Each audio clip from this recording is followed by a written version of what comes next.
Hello, digital writing students. Welcome to your 6th week. We are moving into the end of our semester. Things are really going to start to pick up the pace.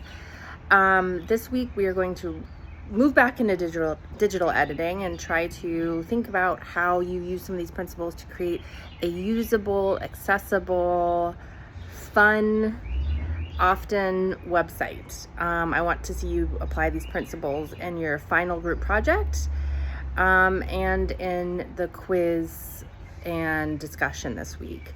The quiz this week, we're going back to multiple choice. And then in the discussion, I'm asking you to basically find an app or a website that you use often and that you find really easy to use, really sort of intuitive for the user, and give it as an example and tell me why you find it really accessible and easy.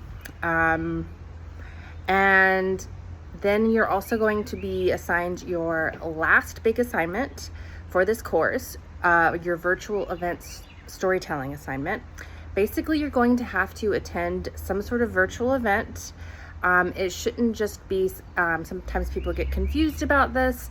It shouldn't just be like something that's broadcast or something that's streamed on YouTube, live streamed, something that is really interactive. I give you some links under the assignment for events, meetups. There's some virtual events that are at NGA, things like that. There's a lot of stuff out there, and one of the things that I think is really fun about this assignment is that you get to really explore something new. So, I challenge you to get out of your comfort zone. Students have gone to things like meditation meetings. There was one that was like a meeting with a photographer who took pictures of 1990s grunge bands that he came up with a really interesting story about that. So you attend this event, and then you basically write a story about it. Write a story that you could publish on a news blog or something like that. I want it to, incorporate multimedia, to have hyperlinks, apply the principles that you've been learning so far. And this is due at the very end of this session.